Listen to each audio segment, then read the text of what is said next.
Good morning, Bobcats. Welcome back to another show. We have a lot to get to today, from a sweet look at a local ice cream shop, to a courtside feature on our girls basketball team, and on the street about time travel ideas, a closer look at the winter dance show Emerge, and finally, we'll wrap it all up with your campus news update. This is Emmet, Conkey, and Makena, Coleman. It's December 10th, 2025, and the stage starts right now.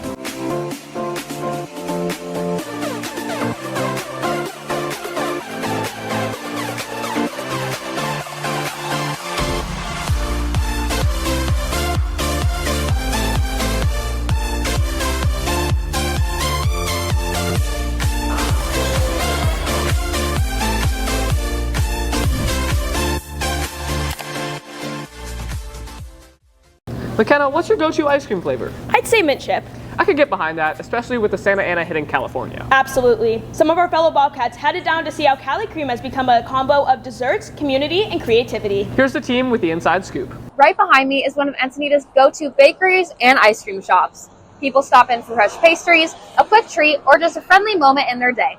It's become a spot locals rely on. We're an award-winning ice cream shop. We only use top quality ingredients. All of our cream is locally sourced here in Southern California, and we don't use any preservatives or any junk in our products, both ice cream and the bakery. And we participate a lot in community events. We build relationships with other businesses, schools, churches. For the employees, it's not just a job.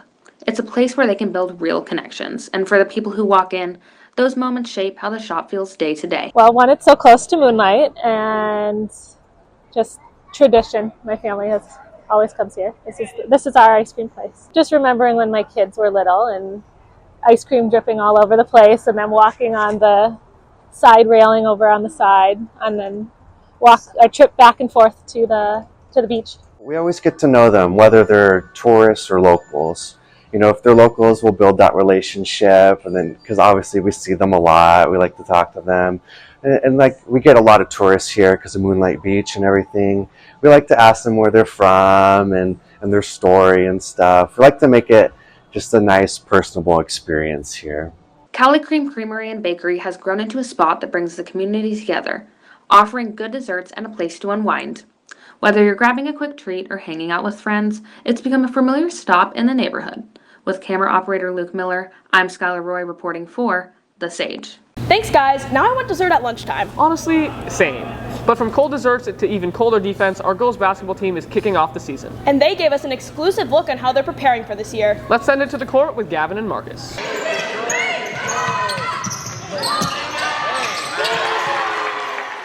The girls' basketball team is off to a strong start this season, and while the wins matter, the bigger focus is on effort, toughness, and continuing to improve. I believe this team is much better than people expect, and they're gonna work, they're gonna be competitive, they're gonna work hard, they're gonna play hard. I didn't think we backed down. I thought we dealt out a little bit. I thought we could have did a little bit more, but definitely a lot of growth.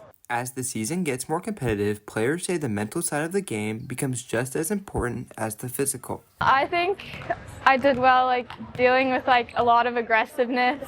We just all need to be positive, and we just need to even when there's hard games, we just need to keep a good mindset. The girls' positive mentality fuels the team's chemistry and their performance on the court. We're all really nice, and I love my teammates so much. I appreciate the work that they put in. So I'm looking forward to see what they can do as we get to middle of season. With confidence building and chemistry taking shape, the girls' basketball team is focused on carrying that momentum into the rest of their season.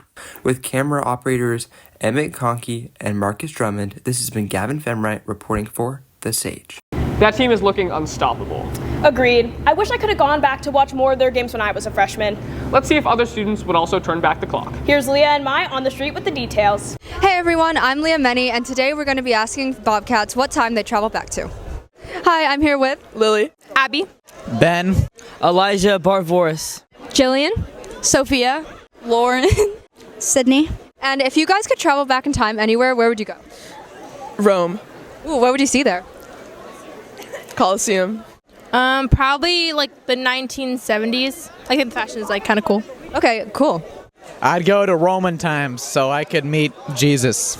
That'd be cool. And if you could go anywhere back in time, where would you go? I would go to The Declaration of Independence. 1980s. 1980s. How come? For Stranger Things and for Steve Harrington. Yeah, I'd visit Steve Harrington, and I like the music. Yeah, 80s is great.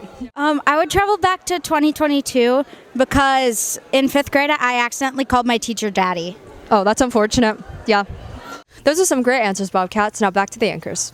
Some of those answers were genius. And some make me wonder what our classmates are doing in their free time. Well, I would probably go back and change my answer. Well, the internet lasts forever, so too bad. Anyway, let's see what last week had in store for our dancers. On December 4th and 5th, Sage Creek Dance held their annual winter showcase, Emerge, featuring Dance One and Dance Company. Let's take a closer look. Hi, I'm Lola Maurer. This is my 3rd year on Dance Company, and I am the captain this year. In general, I've been dancing since I was really little, and I stopped during COVID and then started back up freshman year at Sage Creek. Towards the beginning of the year, so we're still getting to know each other and having like the week of show. We spend so much time together. Like we've practiced from 5th period to like 8:30, so we really get close, and it's just nice getting to know everyone. Although the friendships are an added bonus, the work behind the showcase is much more than that. My name is Kiana, this is my 2nd year on Dance Company, and I've been dancing for about like 10 years. What I love about performing on stage is that like you get to see the piece come to life with like the costumes, the lighting, and like all that really like makes a difference in dance rather than just being in your studio. There's a lot that is not shown on stage, from the hours of learning and practice to the sacrificed school time.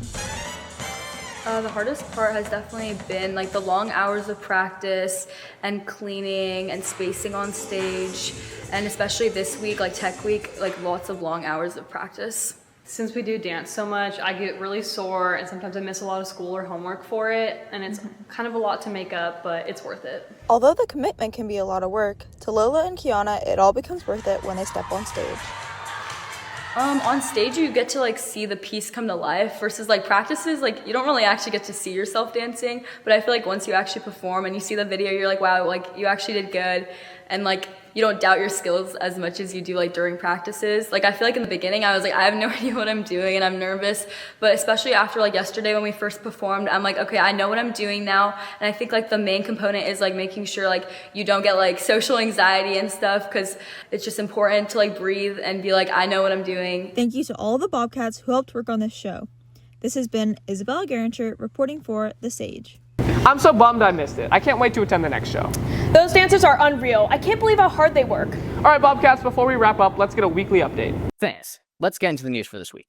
Before or after the Sage broadcast, please head over to the Day of Understanding Assembly.